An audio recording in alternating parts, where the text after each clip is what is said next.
Bienvenue dans le podcast À ta couleur. Moi, c'est Marie-Pierre, mais tout le monde m'appelle la voisine. Je t'accueille depuis ma maison jaune, au cœur d'un petit village rural où j'ai choisi de ralentir pour mieux écouter et mieux raconter. Très jeune, j'ai compris le pouvoir de ces récits qui touchent, qui nous rassemblent autour de quelque chose de plus grand que soi, puis qui nous donnent la permission d'être pleinement humain. C'est pas un hasard si j'ai étudié l'histoire. À l'époque, je pensais observer le passé, mais je me préparais surtout à ce que je fais aujourd'hui. Aider les entrepreneurs à fouiller dans leur propre histoire pour y trouver du sens, se révéler et apprendre à se présenter à partir des pépites qu'ils portent déjà en eux. C'est ça le storytelling introspectif, un pont entre la connaissance de soi et la communication. Ici, tu vas entendre mes réflexions en solo, puis des conversations complices avec des invités qui ont choisi d'aligner leur entreprise sur ce qui les habite profondément. Parce qu'au fond, ce qui connecte, c'est pas juste ton expertise, c'est qui tu es. Alors installe-toi sur ma galerie, puis laisse-toi inspirer. Salut à toi, bienvenue sur le podcast À ta couleur. Aujourd'hui, on va jaser d'une section de ton site web qui fait souvent transpirer les entrepreneurs, le fameux « à propos ». Pour en parler, j'ai le bonheur de recevoir Alex Martel, copywriter, stratège et copilote du cabinet des curiosités. Cette grande collaboration qui réunit plus de 100 petits produits pensés pour donner un coup de pouce concret aux entrepreneurs. Avec elle, on va parler de comment écrire une page à propos qui connecte vraiment, même quand t'as pas sauvé le monde. Et bien sûr, on va parler du cabinet des curiosités qui revient cette année. Salut Alex! Salut Marie-Pierre, comment ça va? Ça va très bien, et toi? Ça va bien aussi. Un peu fatiguée, mais de bonne humeur de jaser. De bonne humeur, j'adore ça, oui. Merci, Alex, d'avoir accepté mon invitation à venir jaser sur le podcast À ta couleur.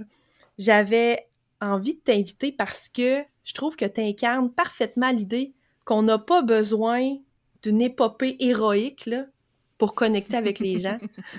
Toi, tu as cette capacité-là de transformer, je veux dire, le quotidien, même une histoire de pizza ou de coupe menstruelle, en histoire captivante. D'ailleurs, t'ouvres ta propre section à propos sur ton site web, lesmotspourvendre.com, on le rappelle, en disant « T'es pas obligé d'avoir une histoire inspirante pour la rendre captivante ». Peux-tu nous expliquer pourquoi tu as choisi de commencer avec cette phrase-là? Puis qu'est-ce que ça révèle sur ta vision du storytelling?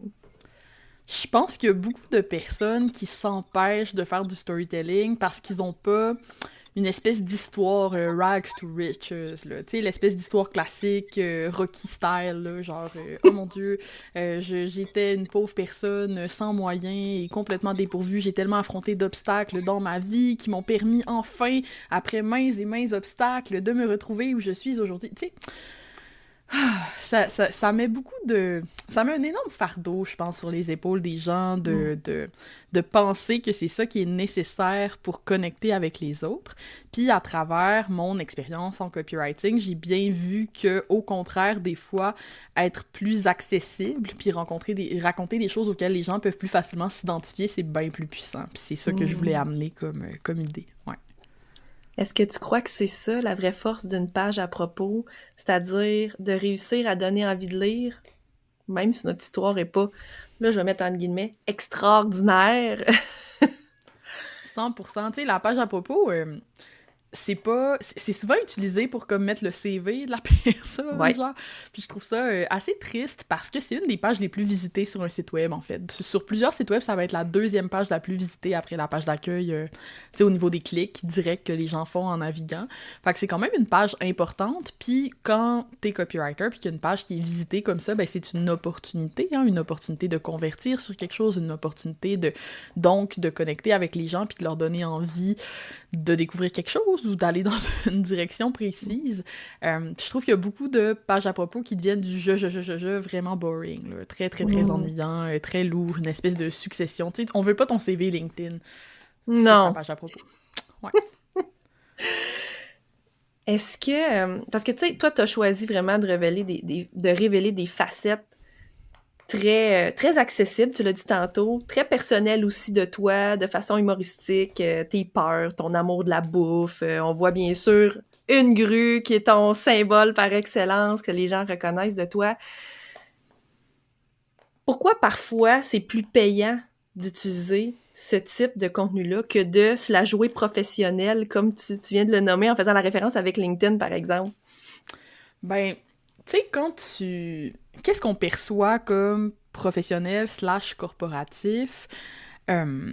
C'est quoi? C'est d'avoir un ton qui est moins familier, tu sais, qui est un peu plus...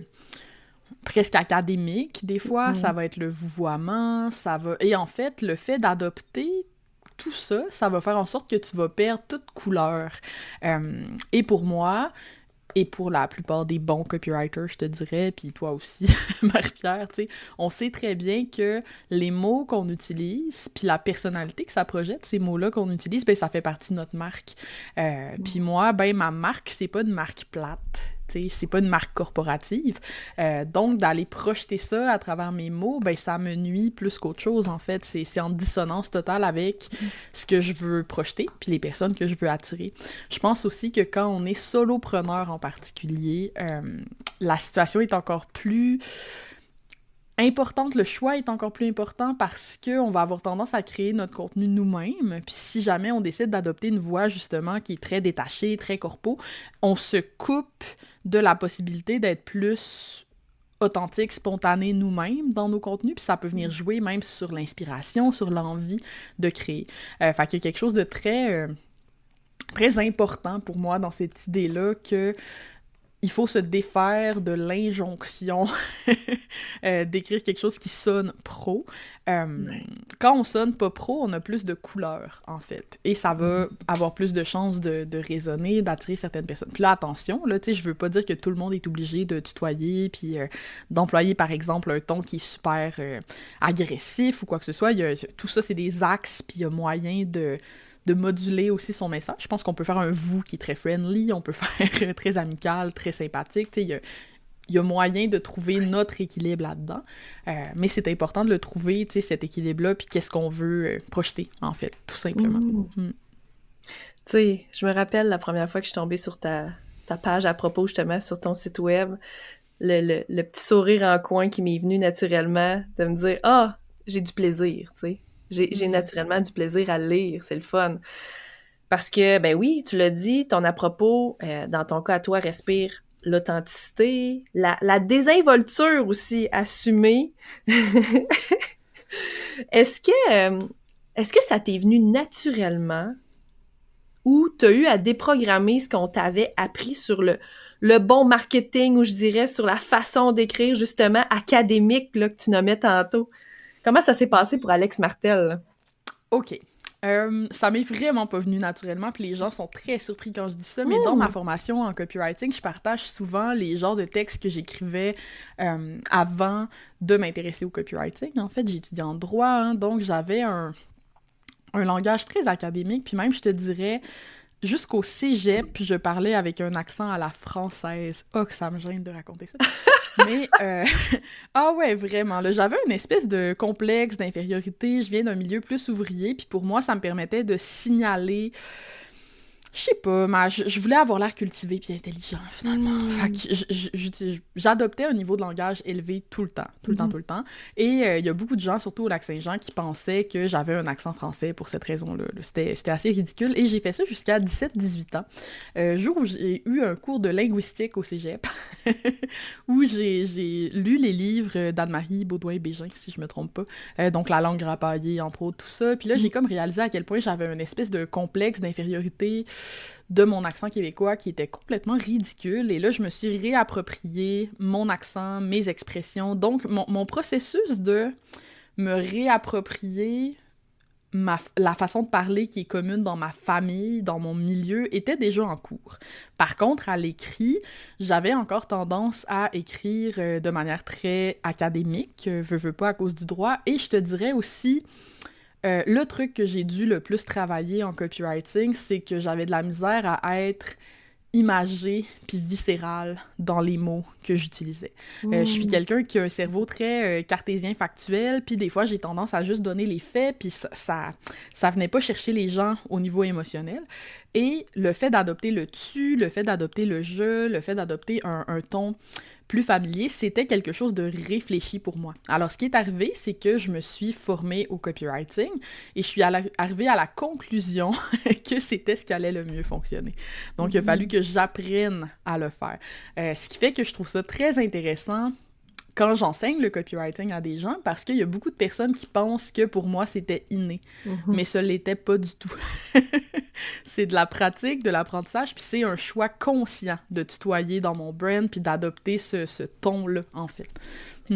Fait que t'es vraiment en mesure de bien comprendre d'où qu'ils partent aussi, que certains ont peut-être le même chemin à suivre que tu l'as eu à l'époque. 100%.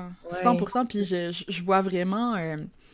D'ailleurs, c'est comme ça que je débute là, dans Maîtrise de la rédaction persuasive. J'assigne tout le temps une espèce de profil aux gens parce qu'à force de former des gens en copywriting, j'ai comme remarqué que t'as des gens qui ont plus le profil que j'avais. Fait qu'ils sont très cartésiens, très bons pour pick-up les structures, tous les modèles mentaux qu'on utilise en copywriting, les formules, s'intéressent aux leads, qu'est-ce qui fait qu'un bénéfice va fonctionner ou pas, tout ce qui est très technique, là, ils vont pogner ça hyper facilement. Leurs pages sont toujours bien structurées. Quand ils font des publications sur les réseaux sociaux, c'est clair c'est quoi le call to action puis où ils veulent aller. Moi, j'étais ce profil-là. Ce profil-là, ce qu'il faut leur apprendre, c'est à se détendre, à se relâcher puis à donner de la couleur à ce qu'ils écrivent. Mais t'as un autre type de personnes, moi, je les appelle mes créatifs perdus, là, mais comme, tu sais, ils ont plein d'idées, il y a déjà une voix naturellement dans ce qu'ils écrivent, ils vont avoir tendance déjà à donner beaucoup, beaucoup de couleurs, sauf qu'au contraire, il n'y a pas de fil directeur, ça va dans toutes les directions, même si ça a l'air authentique, il n'y a comme pas assez de structure puis de réflexion sur où est-ce que je veux amener mon lecteur, et ces gens-là ont à apprendre à se structurer, et puis c'est tellement intéressant de voir un peu où ton client se situe par rapport à ça, puis toi, comme copywriter, qu'est-ce que tu vas l'aider à développer puis à aller chercher, là, tu sais. C'est drôle, je reviens à quelque chose que tu as dit par rapport à tes études en droit, comme quoi peut-être la façon qu'on apprend peut-être en droit à écrire, ou les textes aussi qu'on va lire sont très, je dirais pas lourds, académiques, mais du moins avec une forme plus vraiment pro. Puis je confirme à 100% ce que tu dis. Mon chum est en droit et c'est un des sujets parfois qu'on a de conversation, effectivement. Ouais, on est à des années-lumière, là, vraiment. Puis c'est ça, on n'a pas la même clientèle cible non plus, hein. Ils s'adressent à des juges, à des avocats, on est ailleurs, tu sais. Mais sortir de ça, j'avoue que ça demande peut-être une certaine reprogrammation. Je sais pas, neuro, genre peut-être loin dans le cerveau, mais tu sais, du moins, ça demande une certaine reprogrammation. Oui, ça demande un lâcher-prise, puis de se donner la permission, en fait, de le faire, puis de réaliser, des fois, de défaire aussi notre propre association. C'est sûr que si toi, en tant que personne, tu trouves que quelqu'un qui tutoie, c'est pas professionnel, ça va être difficile pour toi de le faire. Tu sais, je donne l'exemple pour le tutoiement. Puis là, rendu là, je veux dire, il y a aussi une notion de qui tu veux attirer. Tu sais, moi, je me changerai pas, là. Je suis quelqu'un qui aime beaucoup me sentir relax et décontracté. Je donne mes conférences en coton watté puis en espadrille, peu importe où je vais. Donc, j'ai besoin d'attirer une clientèle, même quand je me retrouve à des colloques puis des trucs un peu plus formel ou corporatif, ben il faut que ce soit un public formel, corporatif, qui est prêt à accepter que je détonne comme ça. C'est arrivé à deux reprises différentes que deux hommes assez âgés différents me disent « Toi, t'es vraiment une bibite, hein, mais j'aime ça. » Puis les deux ont utilisé le mot « bibite », puis ça m'a vraiment fait rire parce que je pense pas que je suis une bibite aux yeux de ma clientèle cible, tu sais, mais dans le contexte corporatif, je détonne vraiment beaucoup. Puis ça m'empêche pas d'avoir des contrats corpos de conférences et tout ça. Là. Faut arrêter de capoter. Ouais, puis je pense, en tout cas, tu m'as déjà avoué, t'aimes ça. C'est quelque chose qui te nourrit aussi, hein, de faire cet effet de surprise-là. J'adore ça, puis plus je suis dans un milieu qui me ressemble peu, plus c'est corpo, plus c'est stiff, l'endroit où je vais, plus c'est un plaisir pour moi de déranger, un peu surprendre. Tu sais, je sais que le contenu que je donne est à la hauteur. Puis il y a quelque chose de très satisfaisant à venir défaire les a priori des gens sur toi. J'adore. Dans ton travail de copywriter, t'aides les gens à vendre avec leurs mots. Est-ce que tu trouves que de se vendre soi-même, c'est ce qu'il y a de plus difficile? Oui, définitivement. Je veux dire, quiconque a déjà vendu quelque chose en affiliation sait à quel point c'est le fun vendre quelque chose qui a été fait par ton ami, mettons, que t'aimes. Tu sais, je vends, je sais pas moi, Brio de Rosalie Côté. Rosalie, c'est mon amie, je l'aime, puis tout ce qu'elle fait, c'est de l'art, tu sais. Donc, parler de Rosalie, dire à quel point Rosalie est exceptionnelle, puis que tout le monde devrait acheter son truc, relax, là, c'est vraiment facile. Parler de soi, ça peut nous faire sentir condescendant, hautain, venteur. Il y a beaucoup de personnes pour qui ça va être plus difficile, mais ça fait partie de notre travail en affaires, hein, d'apprendre à se vendre. Et, à se connaître. Ouais. Et à Puis mieux se vendre. je pense que le shift, justement, du je au tu ou au vous, tu sais, de parler à la deuxième personne, ça aide vraiment à se défaire de ça. C'est-à-dire que c'est sûr qu'écrire une page à propos en mode CV, j'ai fait telle affaire, j'ai fait telle affaire, j'ai fait telle affaire, j'ai fait telle affaire, j'ai fait telle affaire, t'as l'air suffisant un peu, puis c'est lourd. Mais si dans ta page à propos, tu écris à quelqu'un, tu t'adresses directement à ton lecteur, ben là, ce que tu racontes sur toi, tu le fais pour connecter, puis ça change la posture, tu te sens plus dans une conversation, en fait, et ça va rendre ça beaucoup plus facile. Ouais. Super intéressant ce que tu dis. Dans mon univers, Alex, je parle souvent des pépites de connexion, dont les valeurs, les fameuses valeurs font partie. Bon, il y en a plein d'autres, mais celle-ci est au cœur même des pépites de connexion dans mon univers. Toi, à quel moment tu t'es rendu compte de la force que peuvent avoir nos valeurs quand on les incarne dans notre entreprise? Y a-t-il un moment que c'est apparu? C'est apparu à un moment donné, hein? C'était pas dès le départ. Non, 100%. En fait, c'est autour de 2019 à peu près, précisément. J'ai fait une retraite avec Stéphanie Forgue à l'époque, qui maintenant est plus en affaires. Steph, à l'époque, faisait des retraites qui s'appelaient « Moi au cœur de mon succès ». Et moi, j'y allais beaucoup pour travailler mon rapport à l'argent, là. Tu sais, j'étais beaucoup là-dedans. Ouais, j'avais beaucoup d'affaires à travailler à ce niveau-là. Et il y avait un exercice pendant Moi au cœur de mon succès qui concernait nos valeurs. Et à ce moment-là, j'ai réalisé que mes valeurs étaient pas présentes dans mon entreprise. Fait qu'on remonte, évidemment. Moi, j'ai commencé à parler de copywriting autour de 2016. J'ai acheté mon domaine en 2017, mettons. À ce moment-là, personne parle de copywriting en français, sauf Stan Leloup. Donc, il y a Stan Leloup puis il y a moi sur Internet qui parle de copywriting. Et donc, mon contenu est très en mode comment faire, en fait. Tu sais, je donne des trucs. Et à l'époque, ça fonctionnait très bien de donner des trucs, mais je fais l'exercice à la retraite et là, ça me frappe à quel point mes valeurs sont pas présentes. Et au retour de cette retraite-là, j'ai écrit « Personne veut lire ton maudit e-book », qui est un texte...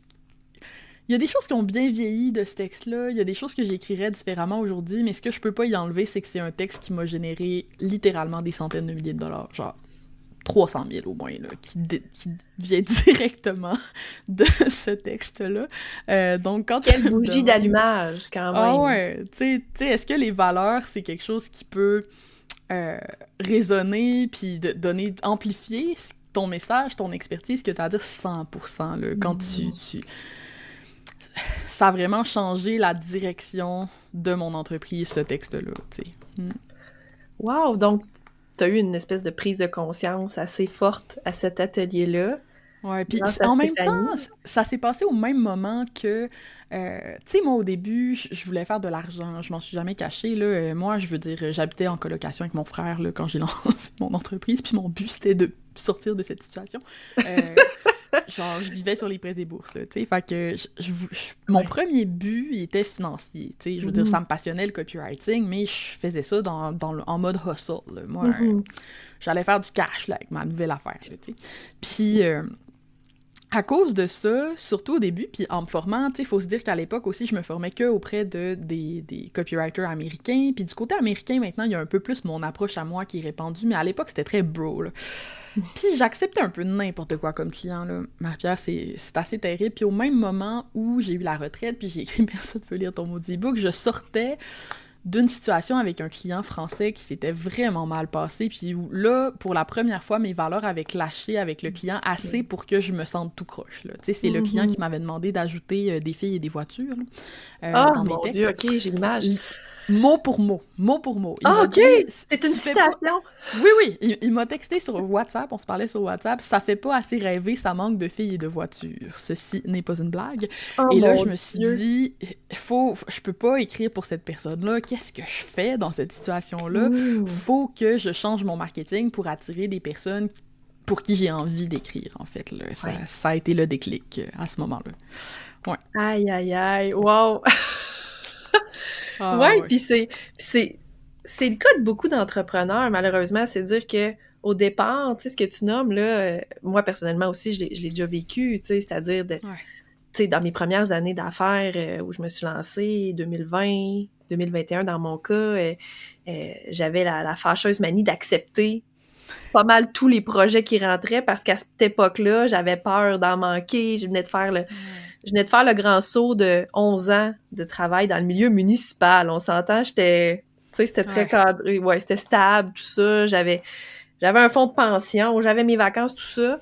J'ai fait le grand saut, donc j'ai commencé en affaires en ayant cette peur-là d'en manquer. Donc, j'ai accepté tout ce qui s'est présenté à moi, tu sais, des clients qui ne fitaient pas aussi, bien sûr, avec mon essence, mon énergie, puis ce que j'avais envie de créer, tu sais, en gestion de médias sociaux à l'époque. Puis maintenant, c'est drôle, là, je m'amuse à dire mon Gaétan. Ça, c'est un client Gaétan, parce qu'il s'appelait Gaétan, ce client-là. Le fameux client qui ne fit pas, qui fait faire cette prise de conscience-là aussi, tu sais, justement, de faire comme, ouais, OK, ça marche pas avec moi, tu sais, justement.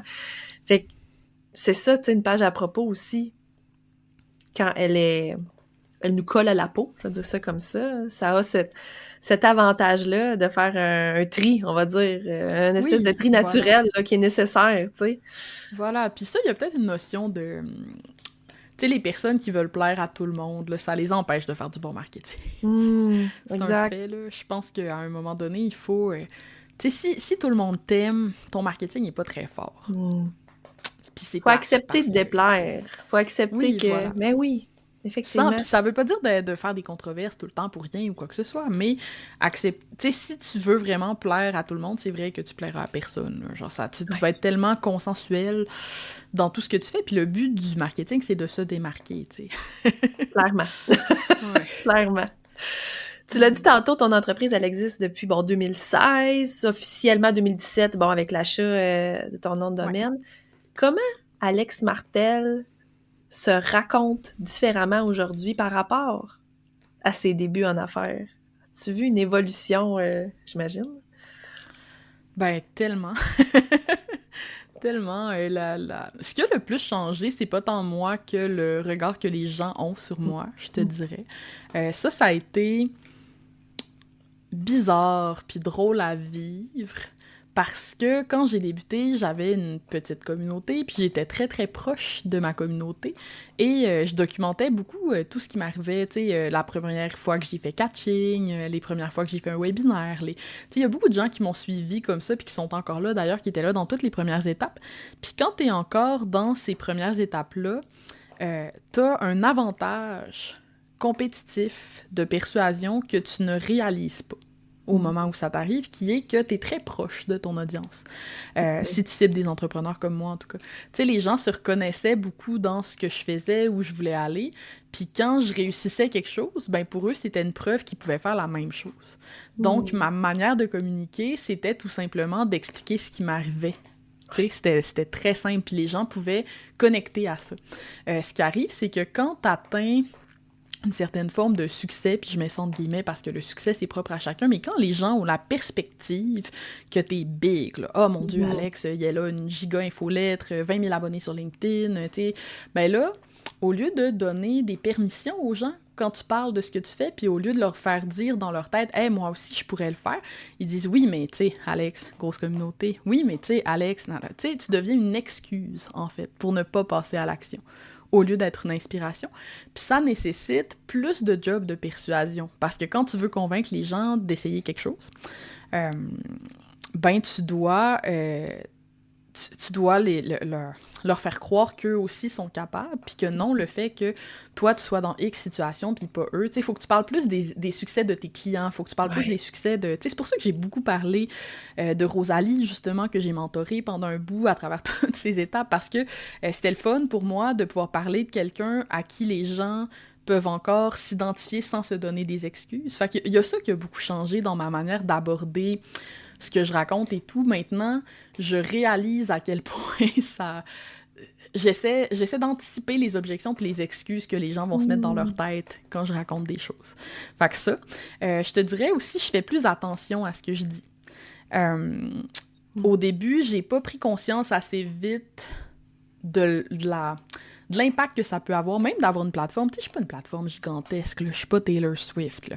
Mais si j'ai même une opinion maintenant, j'ai suffisamment une grosse audience pour que ça puisse créer des vagues puis amener des conséquences que j'avais pas anticipées. Par exemple, quand j'ai quitté les réseaux sociaux, ça a parti des discussions dans plein de groupes de GMS, là, tu sais. C'est vrai. Puis je veux dire, moi, c'était pas mon intention, genre, moi, c'était pas mon but, là, de créer cette peur-là ou quoi que ce soit. Donc, je fais plus attention à ce que je dis qu'avant. Je fais plus une distance aussi entre ce que je pense, que je crée, je me laisse plus de buffer, je réfléchis plus avant de créer maintenant, puis de publier surtout. Fait que y a ça qui a beaucoup changé. Mais sinon, tu sais, je pense qu'au final, je suis restée moi-même, là, je suis une personne qui a un côté enfantin, qui aime rire, mais qui a aussi un côté très scientifique, factuel. J'aime ça, parler d'affaires profondes. Donc ça, c'est sûr, ça n'a pas changé, puis j'espère que ça changera jamais.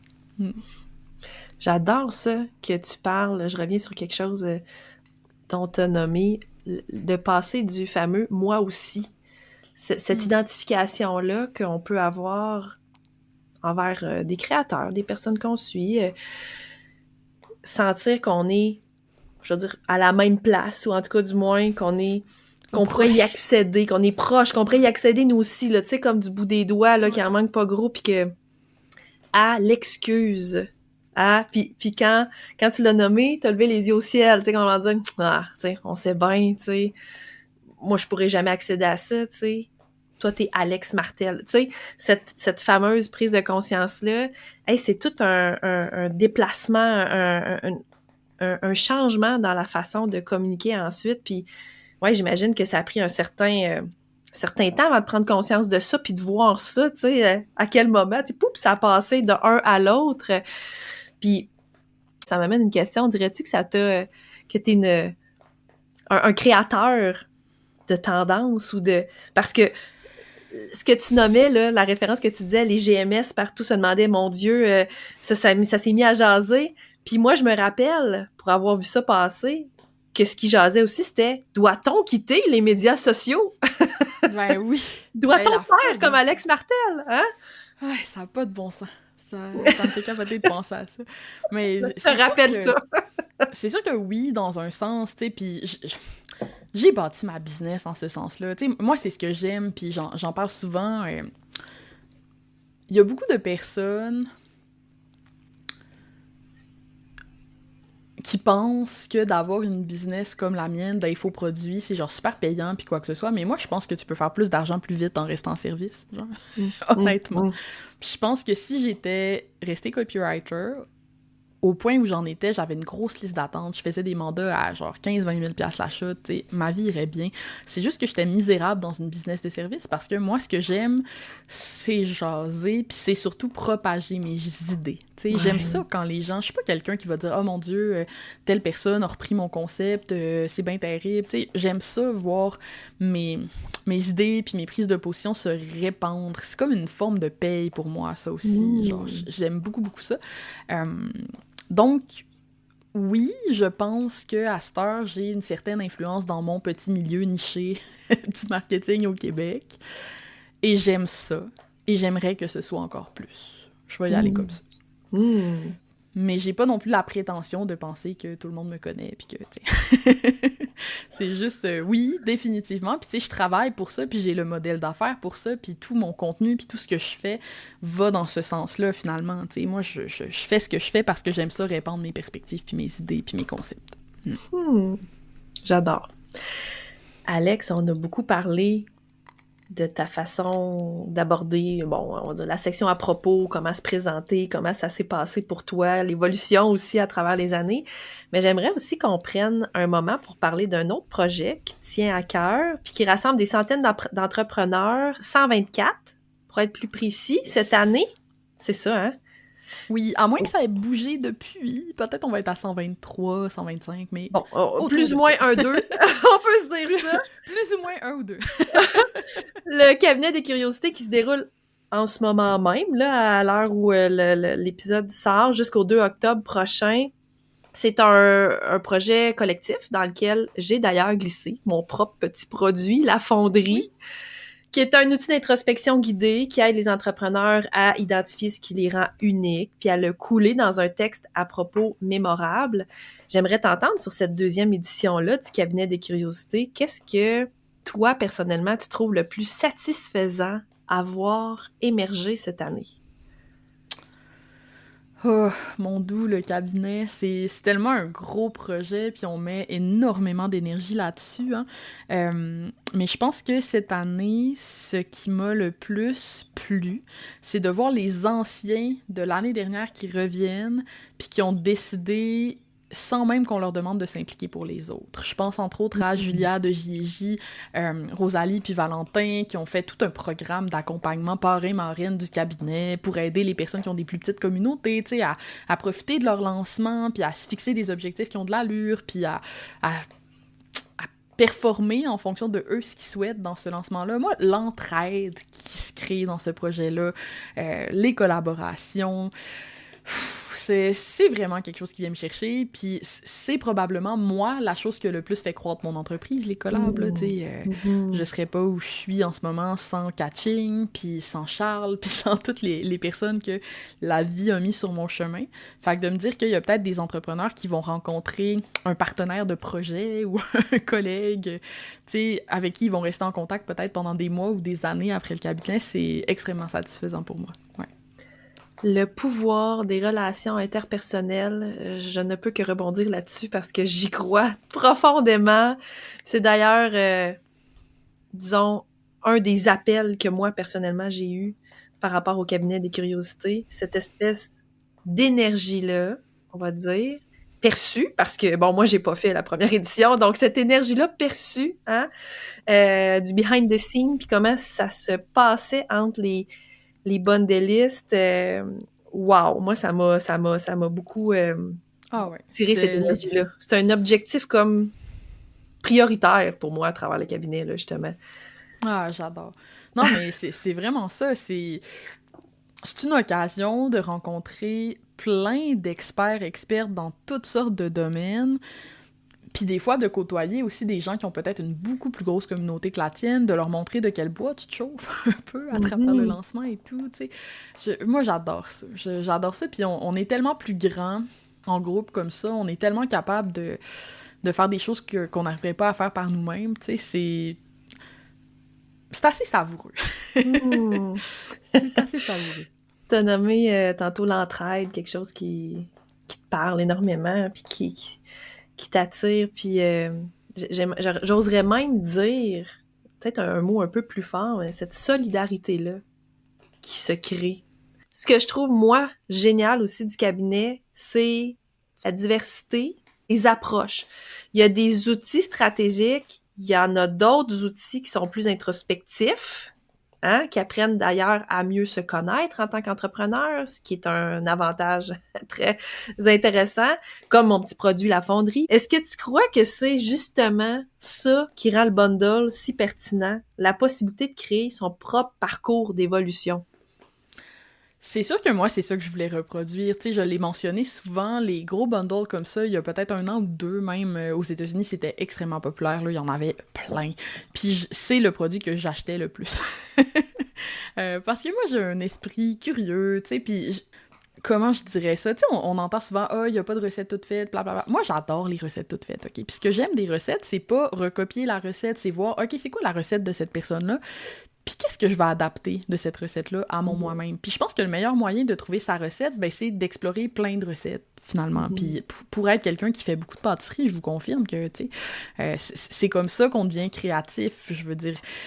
si tu suis pas une recette au début, quand tu fais de la pâtisserie, là, ton gâteau, il va être plat, là, tu sais, ça fonctionnera pas. Fait que d'avoir accès comme ça à plein d'approches, de stratégies, de façons de faire, de personnes qui ont différentes perspectives, différentes valeurs, différentes expertises, c'est extrêmement riche, je trouve. Même si tu ouvres un produit et tu te rends compte « Hey, ça, finalement, c'est pas pour moi, celui-là », ben ça t'a appris quelque chose. Comme, tu sais, il y a de quoi de vraiment précieux là-dedans, et c'est ce que j'essayais de créer comme expérience, puis je pense que c'est un des trucs les plus cool du cabinet, c'est qu'il y a des trucs super... bon, je m'excuse auprès de nos quelques hommes, on les salue, on a quand même plusieurs hommes dans le oui, cabinet. parce qu'il y en a, là.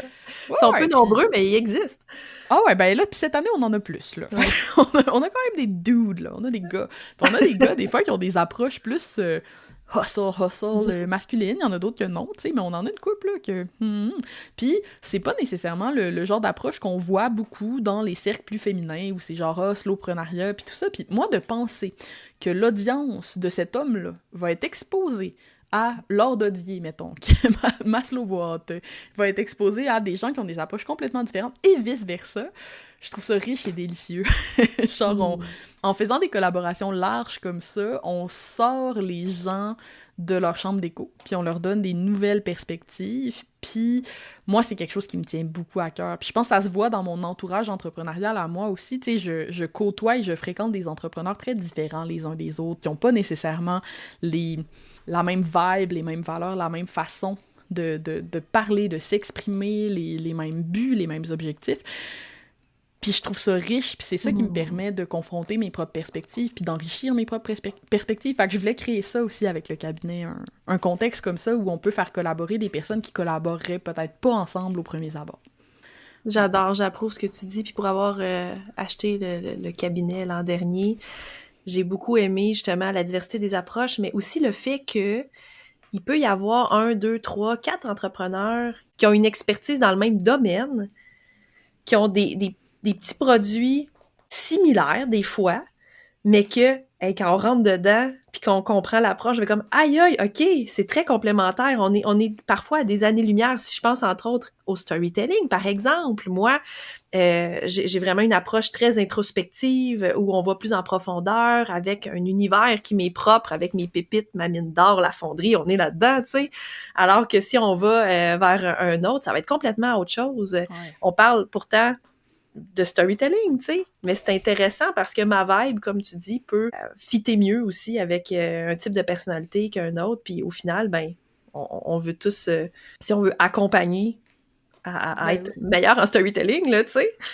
Ben, puis des fois, c'est dans même le format, je dirais, tu sais, dans le sens...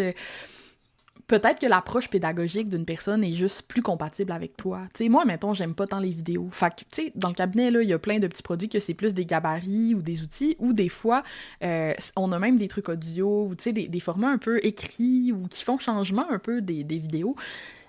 Moi, ça me plaît beaucoup, tu sais, mais il y a d'autres personnes qui vont triper, là, sur le fait d'avoir des petites vidéos. C'est tellement... C'est pour ça que c'est le fun, la richesse puis la diversité dans la vie. Peu importe le contexte, là, c'est tout le temps bien d'avoir plus de diversité parce que on a tous des goûts puis des préférences différentes, puis ça fait partie de la vie, là. Puis peut-être que si en entrepreneuriat, au lieu de tout le temps être en train de critiquer les approches les uns des autres, puis c'est quoi que les autres font donc de pas correct, puis tout ça, ben on appréciait un peu plus nos différences, ben on aurait un milieu plus collaboratif et plus zen. Clairement. Amen. J'ai envie de dire ça. Oui, wow. Quelle bienveillance. Absolument. Puis je terminerais par rapport à ça en disant, il y en a pour tous les goûts, là. Il y en a pour tous les goûts. Ah ouais. C'est vraiment, c'est impossible d'acheter le cabinet puis sur 124 plus ou moins 2, pas avoir au moins un produit qui vibre pas avec toi, là, tu sais. Tu sais, je veux dire, j'enlève rien à l'année passée, on avait vraiment une cohorte extraordinaire, c'est les gens qui nous ont fait confiance la première fois, mais cette année, on a tellement eu de choix dans la sélection des produits. Tu sais, on a fonctionné par candidature, on a eu 500 quelques, presque 600 candidatures. Quand même. Comme... veut pas, ça nous a permis de faire un filtrage vraiment intéressant au niveau des thèmes, au niveau des formats, au niveau des sujets. On a vraiment essayé de créer le bundle le plus coloré, éclectique possible, puis je pense qu'on a réussi à faire de quoi de vraiment cool. Puis d'ailleurs, j'étais très contente que tu acceptes notre invitation puis que tu t'en viennes avec ton petit produit. Plaisir tellement partagé, Alex. C'est moi qui te remercie. Puis j'ai envie de poursuivre toujours par rapport au cabinet, mais tu sais, on parle de vibes, de comment ça nous attire, certaines vibes d'entrepreneurs ou univers. Pour toi, qu'est-ce qui fait qu'un petit produit laisse vraiment une trace, mais tu sais, au-delà du résultat concret, là, tu sais, dans la façon dont on se sent, dont on se positionne comme entrepreneur, qu'est-ce qui fait qu'un petit produit va vraiment laisser une trace? Là, je suis plus dans le Je ressenti, hein, que pense... dans le concret, là. Ouais, j'aime Je ça. t'amène là! Mais je pense que ça va beaucoup avec les gens qui font les choses à leur façon. Tu sais, Mm. finalement, moi, ce que j'aime dans la vie, c'est être surpris, c'est être émerveillé un peu, genre tu sais, quelque chose de... En anglais, je dirais delightful, là. Tu sais, là, quand t'as l'espèce d'émotion de «Oh, c'est cool, ça». Puis souvent, ça vient du fait que les gens font quelque chose qui est très calqué sur leurs valeurs, sur leur personnalité, tout ça. Tu sais, si je pense, là, au moment où le podcast va sortir, les produits vont être annoncés. Fait que j'ai le droit de parler des produits. Hein? Oui, on a le droit. Oui, on est le 22 septembre aujourd'hui, On est le théoriquement. 22 septembre aujourd'hui, donc T'as le j'ai le droit. droit de parler des produits. Mais tu sais, de voir, mettons, quelqu'un comme Lucie de Créacoa, comment elle a bâti son... Tu sais, Lucie, c'est quelqu'un qui adore dessiner, qui fait des tutoriels sur Procreate, tout ça, puis qui a une marque vraiment très friendly, puis tout l'espèce d'accueil qu'elle a préparé pour ses clients. Tu sens vraiment sa personnalité, puis qui elle est dans la manière dont elle accueille les gens dans son petit produit, tu sais. Fait que je pense que c'est drôle parce qu'on fait comme une boucle avec le début de notre épisode, mais ça revient à est-ce qu'on sent qui a fait le produit? Tu sais, c'est bien beau de me donner un template Notion, mais de me sentir accueilli par un humain, puis d'avoir des indices sur c'est qui cet humain-là, c'est sûr que pour moi, c'est ça qui va rendre le produit plus mémorable. C'est clair.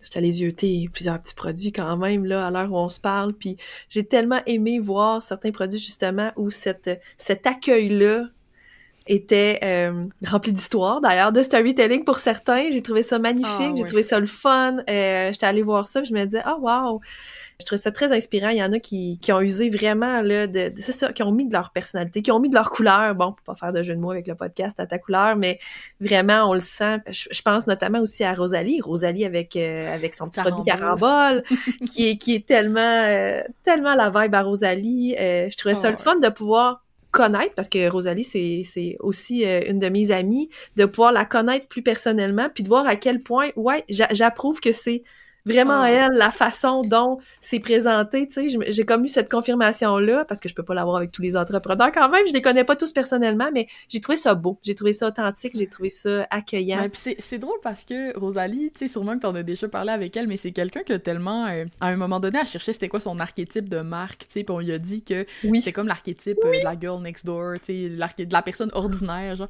pis elle était comme déçue sur le coup. Ça me fait toujours rire quand elle parle de ça, mais... C'est ça, Rosalie, veut pas. Rosalie, elle a une vibe de ça pourrait être ton ami, genre, ben relax, là. Comme c'est sa plus grande force, finalement, cette accessibilité-là. Puis c'est pas une bibite, Rosalie. Alex, c'est tellement drôle que tu parles de cette anecdote-là parce qu'on a exactement parlé de cette anecdote-là justement au moment où ça s'est produit, puis on était dans un petit café à Québec, je coworkais avec Rosalie, puis bref, elle me disait « Je viens d'apprendre mon archétype », puis tu sais, elle m'a dit « C'est Madame Tout-le-Monde », elle dit « Puis là, je pars à rire, puis je dis « Rosalie, on a le même archétype ». C'est drôle, moi, je le vois full positif. « Ah oui, comment ça? » Puis là, je me suis mis à y parler, tu sais, de la voisine, la vibe de la voisine, c'est ta voisine, c'est celle d'à côté, c'est proche de toi, tu sais, j'ai dit, t'incarnes beaucoup toi aussi, cette amie-là, puis ça s'est d'ailleurs très bien confirmé avec l'édition du Cabinet des Curiosités. C'est-à-dire que cette confiance-là de l'amie, Rosalie l'a bien incarnée, j'étais vraiment dans le conseil amical, la bonne amie qui veut t'aider, fait que, bref, moi je l'ai vu beaucoup, beaucoup, beaucoup, cet archétype-là qui lui a servi de belle façon. Je dis qu'il lui a servi, mais elle l'incarne naturellement, là. C'est pas un personnage là, qu'elle joue, là, Rosalie, pas du tout. Ben oui, c'est sûr. C'est sûr. Ah non, c'est vraiment, pis t'as 100% raison que ça l'a... Tu sais, Rosalie, c'est quelqu'un qui a surperformé au lancement l'année dernière, là, comme de manière assez... Phénoménal. C'était fou. C'était fou. Ouais, c'était phénoménal, maison, là, genre, moi, je capotais un peu pour elle, puis de l'avoir aussi documenté ça très proche là, dans ses stories, ses émotions, le podcast qu'elle faisait avec Maud Lamont aussi au jour le jour et tout, c'était vraiment intéressant. Bon, Rosalie, les oreilles vont lui sciller. Oui, c'est ça, absolument. On parle beaucoup d'elle dans cet épisode. Ben, c'est une amie commune. C'est pour ça que je pense qu'on la ressent plus. Les deux, on lui parle beaucoup puis on l'aime beaucoup. Fait que ça nous fait un bon point commun. Ben justement, quand tu dis c'était phénoménal, c'était c'était fou, tu sais. Quand on se sent pas extraordinaire, là, quand on se sent peut-être pas assez experte, on a parfois peur de se mettre de l'avant. Est-ce que tu dirais que des petits produits comme ceux du cabinet peuvent devenir un tremplin, peut-être un tremplin doux, je dirais, pour commencer à montrer qui on est à sa façon? Ben, c'est sûr que moi, je pense que oui, tu sais, les gens vont dire que j'ai un gros billet, puis ils ont pas tort. Mais moi, c'est un format que j'adore, entre autres parce que je pense que, surtout les personnes qui sont très expertes de leur domaine, là, qui, by the way, ont tendance à être les personnes qui ont le plus le syndrome de l'imposteur, là, c'est comme directement corrélé. Mais ils ont tendance à avoir le syndrome du tout et dans tout, genre. Fait que là, quand ils veulent créer un produit, ils veulent tout le temps faire une espèce de méga formation / accompagnement qui couvre la moindre petite affaire de leur domaine d'expertise, puis ça demande énormément de travail pour le client, c'est un engagement qui est énorme aussi. C'est une épopée, là, bâtir quelque chose comme ça. Je veux dire, moi, je considère que le seul produit que j'ai qui est à ce niveau-là, c'est probablement ma formation en copywriting, puis c'est gargantuesque comme effort faire quelque chose comme ça. Fait que, versus un petit produit, ça t'oblige à te demander, ben si j'avais juste 1 heure ou si j'avais juste 30 minutes pour enseigner une affaire vraiment importante en lien avec mon expertise à quelqu'un, ben c'est quoi que je lui montrerais en premier, tu sais? Qu'est-ce que j'enseignerais en premier? Puis c'est vraiment intéressant comme exercice et souvent comme ça, on va créer quelque chose qui est plus facile à utiliser pour les gens, qui va leur faire vivre une première victoire, en fait, tu sais. D'avoir l'impression OK, c'est peut-être pas aussi difficile que ce que je pensais, le storytelling. Marie-Pierre m'a montré que, j'avais peut-être des pépites qui se trouvaient dans mon histoire, dans mes préférences, tout ça, que je soupçonnais même pas. Hey, c'est vraiment moins compliqué que je pense. Puis le fait qu'après ça, quand ils commencent à raconter leur histoire, ce soit pas parfaitement copyrighté, puis que ce soit pas merveilleux à la virgule près, ben crime, c'est pas grave, pour cette personne-là, t'as déjà fait une différence importante dans sa manière de communiquer, tu sais. Comme tu l'as dit, se mettre en position de réussite, en tout cas du moins, de sentir qu'on a réussi, qu'on a fait peut-être la théorie des petits pas. On va dire, on va faire un pas, une bouchée à la fois, puis de rapailler tout ça, puis à la fin, ben Colin, on se sent peut-être plus solide, même si on n'a pas un programme, justement. Ouais, c'est moins décourageant aussi, je pense. Ouais. En tout cas, du moins. Puis c'est difficile. J'avoue que c'est un exercice difficile de faire un petit produit, tu sais. Puis je pense que c'est un des défis que nos bundleistes ont, tu sais, de réussir à transmettre, décider quoi prioriser, comment transmettre, quoi. C'est difficile pour ces experts-là, tu sais, ça leur demande beaucoup d'efforts, puis des fois, c'est même plus difficile que de faire un long accompagnement personnalisé pour plusieurs, mais le résultat est hyper intéressant, puis... Ouais, vraiment fière des produits qu'on a dans le cabinet cette année, là. Il y en a beaucoup que j'aime et que j'ai déjà fait au moment où on enregistre. Oui, c'est vrai, hein? Toi aussi, t'es à les yeuter, c'est sûr. Aller vraiment rentrer dedans, parce que c'est une chose des sélectionner pis tout ça, mais de rentrer dedans après, puis vraiment d'aller les tester, c'est... Wow! Ouais, moi aussi, j'ai... Ah ouais, vraiment. Puis moi, j'aime aussi voir comment les gens... créer l'expérience autour. Tu sais, je trouve qu'on apprend autant de la matière du produit que de la façon dont c'est présenté. Puis tout ça, en tout cas, pour moi, qui crée des infoproduits, c'est énormément riche de voir les façons de faire des gens. J'aime ça. Ouais, ça permet ça, le cabinet, c'est vrai. Puis là, t'amènes la prochaine question, Alex, là, parce que ton univers tourne beaucoup autour de la persuasion, on l'a dit, du pricing aussi, de l'intelligence artificielle. Mais cette année, dans le cabinet, c'est quoi ton petit produit que tu offres? Hey, ça a été un questionnement existentiel. J'ai changé de petit produit que j'offre dans le cabinet à peu près 12 fois cette année. Là. Pour vrai? Ça a quand même été difficile. J'ai décidé d'offrir quelque chose qui se trouve à mi-chemin, à la croisée de 2 de mes expertises. Fait que j'y suis allée avec un de mes BFF, donc un de mes bots futés et fidèles. Je donne dans le cabinet cette année Carole, qui est mon BFF qui t'aide à faire des carousels. Fait qu'on a de l'IA, parce que Carole, c'est un assistant qui fonctionne avec ChatGPT, c'est un GPT personnalisé, mais on a du copywriting parce que son travail, c'est de t'aider à faire des bons carousels. Je l'ai entraîné sur mes propres carousels. Fait que c'est sûr qu'il va avoir un petit biais, Alex Martel, dans sa façon de faire. Au niveau, justement, de ma méthode pour créer du contenu, tu sais.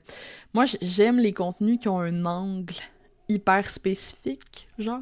Tu sais, pas comment écrire une bonne page de vente, mais comme un morceau de ça, là, puis le développer, bref. Fait que ça va être beaucoup ça, son approche. Mais c'est un petit bot qui est super intéressant, super le fun à utiliser, très ludique, puis justement, c'est un très bon petit produit parce que tu l'ouvres et tu peux déjà t'en servir immédiatement. Ça demande pas 60 000 explications et... ouais. J'adore. Moi, j'utilise déjà Serge. Ah ouais, un pour autre les de tes segways. petits bots que j'aime beaucoup d'ailleurs. Ouais, Serge, c'est mon compagnon. Ouais. Toi puis Mon Valentin. assistant. Ouais, moi puis Valentin, on l'utilise beaucoup. Valentin aussi. Valentin aussi, c'est un bon utilisateur de Serge. Ça Serge, c'est mon pote, là, on va le dire. Fait que j'ai hâte de voir Carole. Je trouve ça tellement original, les noms de tes robots. J'ai du fun à les nommer, là, c'est con, là, mais ouais. Puis même... tu sais, trouver avec Aimé, ça va être quoi leur look un peu, puis tout ça. Beaucoup de plaisir, beaucoup de plaisir. Là, on en a nommé 2, mais mettons, dans ton univers, t'en as combien de bots de créer? Là, au moment où l'épisode va être publié, je devrais être rendue à 8. OK, quand même. Parce que au moment où on enregistre, je m'apprête à en sortir 2 autres qui vont être Apollon. Apollon! Oui, qui aide à travailler justement un peu ta page à propos, puis tes mini-bios aussi. Parce que moi, un besoin que j'ai, c'est que je donne souvent des conférences. Et chaque conférence que je donne, comme j'ai plusieurs expertises différentes, ben je dois tout le temps modifier un peu ma mini-bio. Parce que des fois, je parle d'IA, des fois, je parle de copywriting. Puis là, je veux, dans ma mini-bio, crédibiliser cet aspect-là de mon expertise en particulier. Fax, il va être capable de réécrire ta mini-bio en fonction de tes besoins. Donc, j'ai Apollon. Et je vais avoir Clément, qui est... Clément, Deux hommes. que j'aime beaucoup. Clément, c'est le nom du concierge de mon école primaire. On le salue. C'est lui qui t'a inspiré, ce nom-là, travailler ton client idéal, en fait. En fait, j'essaie de faire des altérations avec les noms de mes bots. Fait que, tu sais, client idéal, c'est elle. À propos, Apollon. Carole, Carousel. Je m'amuse comme ça. Oh mon Dieu, j'avais même pas fait le lien. C'est savoureux. J'adore. Wow. Ouais, j'ai du fun. Moi, je suis beaucoup inspirée par les contraintes. Hein. Pour les personnes qui ont BFF puis qui nous écoutent, ce serait très intéressant de mixer la fonderie avec Apollon. Oui, alors, ben c'est ça, là. J'entends parler de pages à propos. Toute la réflexion que j'ai prise dans la fonderie, là, je la pitcherais. Ah ouais, ben oui, un coup qu'on a nos pépites, tout à fait. Un coup qu'on a nos pépites. J'ai envie de dire, tu sais, il y a 10 pépites de connexion dans la fonderie, là, à découvrir. Puis ce que je dis, c'est, t'as 2-3 pépites sur les 10 que t'as trouvées. Let's go! Utilise-les! T'sais, on n'est pas obligé d'attendre d'avoir les 10 parfaitement alignés pour pouvoir se mettre en œuvre, là. D'ailleurs, je donne des espèces de séquences, des espèces de gabarits, tu sais, où est-ce que c'est 5 pépites seulement. Au lieu d'avoir les 10, tu peux décider d'en prendre juste la moitié, puis même moins. Puis pitcher, justement, dans l'IA, après, si t'as le goût. L'idée ici, c'est vraiment de partir sûr que de soi, tu sais. Ça sera jamais aussi bon que quelque chose que tu aurais écrit toi-même et pris le temps de bien copywriter, si tu as les compétences ou d'engager quelqu'un. Mais il y a une notion en business aussi de vaut mieux fait que parfait. Là. Je pense que pour beaucoup d'entrepreneurs, je veux dire, ma page à propos, elle serait à refaire en ce moment, là, parce que j'ai évolué, puis c'est quelque chose que vous allez retravailler au fil du temps aussi. Oui, tout à fait. J'adore que tu dis. Ouais. J'adore que tu dis « mieux vaut fait que parfait », qui était mon mantra de 2024, d'ailleurs. Mon mantra d'entrepreneur de 2024. Ben, je suis pas la seule à l'avoir, là. On est plusieurs dans ce club-là, là. Mais oui, exact. Fait que je suis totalement d'accord. Alex, si on veut continuer la conversation avec toi après l'épisode, où tu aimes le plus connecter avec les gens, où tu préfères qu'on vienne te lire, te suivre ou te jaser? C'est sûr que mon infolettre, c'est vraiment un bon spot pour me trouver. Mon infolettre est sur mon site web, là, soit lesmotspourvendre.com, soit alexemartel.com aussi. Vous allez trouver ça. Mon infolette, vraiment, définitivement. Sinon, ces temps-ci, je suis quand même sur Instagram, je fais des carousels à la main, j'ai beaucoup de fun à faire ça. Pas mal mon réseau du moment. Je suis moins sur LinkedIn, mais tu sais, ça varie, puis je pense que c'est une des choses avec lesquelles je me laisse beaucoup de liberté aussi, là, de varier les canaux, puis tout ça, là. Fait que, tu sais, l'infolettre, c'est celui qui reste toujours là. Ouais, j'adore lire tes infolettes. C'est toujours un rendez-vous Merci. pour moi. Merci, Alex, pour ton passage au podcast À ta couleur. Puis à toi qui nous écoutes, j'espère que cette conversation-là avec Alex t'a donné envie d'aborder ton texte à propos avec un peu plus de légèreté, beaucoup plus d'authenticité. Si tu veux aller plus loin, je te rappelle que le cabinet des curiosités est en cours. 124 petits produits pour t'accompagner dans ton parcours d'entrepreneur pour seulement 299 $. Et là, j'ai pas la conversion en euros, Alex. Je me rappelle plus, mais bref. Ça va être 199 €. 199 €. Merci. Donc, c'est un coffre au trésor qui est rempli d'outils concrets puis inspirants. Puis, cette année encore, tu peux choisir à qui t'offre la commission de ta vente. Donc, si t'aimes mon travail puis que t'as envie de m'encourager dans ce que je fais, tu trouveras mon lien affilié dans les notes de l'épisode. Puis, ben, on se donne rendez-vous pour un prochain épisode avec, pour inviter, le copilote d'Alex pour le cabinet des curiosités, Charles d'Avignon, qui va venir parler de pourquoi la pub toute seule ne suffit pas, comment ton histoire peut devenir le moteur derrière tes ventes. Donc, un épisode qui va sortir dans quelques jours, là, en plus. Là, restez à l'affût, là, ça s'en vient. On sort les épisodes à un rythme plus rapproché dans cette saison-ci. Donc, merci, Alex, puis je te dis à bientôt! Merci, Marie-Pierre! Merci d'avoir été là. C'est toujours un privilège de te savoir quelque part assis avec moi sur ma galerie. J'espère que ça t'a donné envie de t'arrêter un instant, juste assez pour te recentrer, te déposer, puis peut-être découvrir une pépite de connexion que tu n'avais pas encore vue en toi. Si le cœur t'en dit, abonne-toi, puis prends un instant pour laisser 5 étoiles ou un petit mot. C'est tellement la meilleure façon de faire découvrir le podcast à d'autres entrepreneurs. C'est comme une chaise de plus qui s'ajoute sur ma galerie. Plus on est nombreux à s'y asseoir, plus les conversations voyagent loin. Puis si quelque chose t'a touché aujourd'hui, partage-le en story puis tag-moi, la voisine pro. J'adore te lire puis repartager tes réflexions. À bientôt pour un autre épisode à ta couleur.